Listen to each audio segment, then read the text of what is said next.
Hey, what's going on, everybody? It's a brisk Saturday morning, and finally getting some time, head to the shop. As you can kind of see, we've been a little hammered with some snow here in northern Indiana. So we've kind of been busy with that, plowing for myself and my dad and a few other neighbors. So I haven't been able to get in the shop and do anything, but we're heading there now to get that done. We're going to get a light replaced, and then, Lord willing, I'm going to get the V8 set down in the Ranger, and if all goes to plan, we'll have the transmission in it today too. So stay tuned.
All right, hey guys, we didn't get as much done in the shop today as I had hoped, but stuff happens sometimes. So what we did get done was we took her off the run stand and we got her set down in there. You can kind of see it's a pretty tight fit. I'm keeping my air conditioning because I'm hoping to make this a daily driver, so yeah, so I'm keeping the AC unit. I got to do a little work in here in the fuse box because there's a wire for the, I believe it's the full throttle cutout and the ground that comes off the compressor that goes to the computer, which I'm not using at all anymore. And it was giving me fits before when I had the old setup in there, and I just couldn't get it to work. I had power all the way from inside through the low pressure switch over here, through the wiring harness, over through the high pressure cutout switch, which it's actually back there because I don't have all on yet, but and then I lost it. I could never get power over to here. I tried making a little jumper and bypassing the relay there because you could definitely hear the relay was kicking in as soon as you started it. So it was like the computer was thinking something's going on, so it would engage that. So I jumped it, took the relay out, jumped it. I still couldn't get a power reading at the compressor. So what I'm going to do is I'm going to pull this power distribution unit up and get in there, and I'm going to find those wires that come from the high pressure cutout switch and go over there. I'm also going to find the coil wires for that relay, and I'm going to trace all that. I'm going to trace the harness because with the new Holley system, I don't need to run it through a computer because it'll run through the computer on the Holley. So that's kind of what my plan is. I just got to get that up, find those wires, trace them out, and get them done properly. Also, it will monitor run my fan. So that's something I don't have to worry about now, trying to do it with the old-fashioned little thermometer thingamajigger. So I can get rid of that little setup right there, right down there. That'll go bye-bye. And yeah, so we're coming along. The other thing I did get done, I haven't talked about it yet, but well, I believe in an earlier video I showed you the whole sniper setup that I'm putting in. One of those pieces is this, which is the distributor.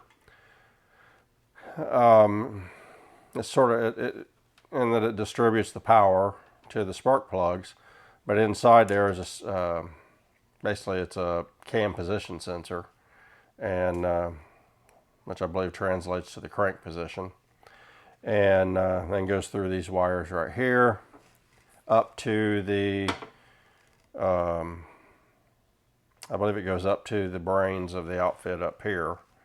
I also have a Holley HyperSpark EFI ignition box that's going to go, it'll mount over here on a plate I've already got made.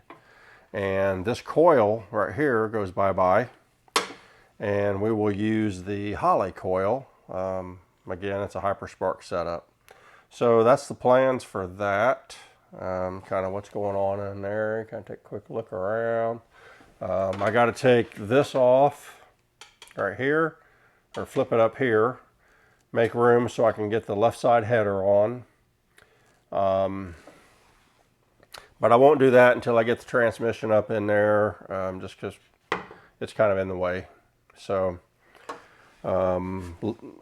with this, the right side, I can put the right header on and have it all set up and installed. When I put the engine in, I just don't have enough room to do that with the left side as well. So it is what it is. Yeah, so that's kind of it for what we got cooking tonight. I am going to go with, I think I've had a driveline vibration with it, and I believe it's caused by that really long drive shaft you see right there.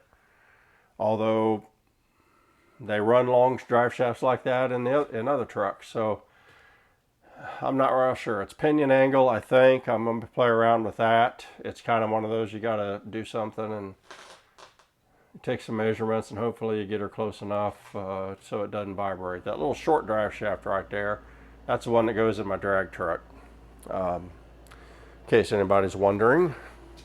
So, and then right here is my Sniper EFI system. That's the brains and the what goes on top of the where the carburetor sits. That's the ignition, and that's the coil that goes on there. I will talk a little bit about that distributor. So what Holley says to do, there's the transmission. What Holley says to do here is you set that at top dead center. I don't know if I can get this down in there low enough for you to see. I apologize. So yeah, so you can kind of see I'm sitting at top dead center, and then you get your distributor stabbed in there, and then Holley gives you this little cap, and you kind of notice it's got a molded in top right there. That's for the rotor. So you take this cap off, you set this on it, and the rotor actually sets right up in this area here.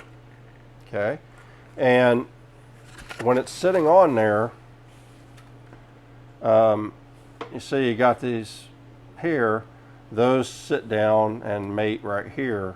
So it orients this perfectly. It also orients the rotor. So once you have the distributor in, you set this on and then you rotate the housing until this drops down onto the rotor and drops down onto the body right here, flange. Once you have that done and it aligns perfectly, sets down there like it's supposed to, then you tighten your clamp down.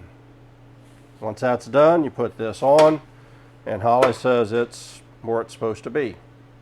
On the small block Ford, I've got the number 1 right here, in this position right here. So with the clamp, and it's sitting at top dead center, that puts the rotor just past number 1, which would be right because you're going to run maybe 12 to 15 degrees of initial timing. So having the rotor past here will set that in there right about 15 degrees. So first it seems kind of wonky when you do it, what they say, and you set the cap on, and you're like, wait a minute, that don't line up. But it's because we're set at top dead center. And at top dead center, you're already past where the flame is starting to go and light the gas. Okay, so the idea is once you've hit your spark, the rotor comes on around, the piston comes up to top dead center. By that time, the flame has propagated throughout the entire cylinder, and you have full power for that stroke. So that's kind of what the theory behind that is. So anyway, that's what is going on. So here in the next day or two, we will get the transmission in. That little rascal right there. Got my trusty rusty transmission jack. You would not believe the amount of transmissions that bad boy has raised up into mud and trucks and jacked up four-wheel drives and drag trucks and this thing. And man, I've used and abused that transmission jack, and I bought that on eBay, oh my gosh, 20 years ago. And it's a high lift. It's a high lift, so it does a wonderful job with, like I say, taller trucks. You can see I've got this thing jacked up pretty high, so I can move around underneath it pretty easy, and this thing will lift it up no problem. I believe it's a 1-ton jack. It's made to lift semi-transmissions. So yeah, that's what's going on.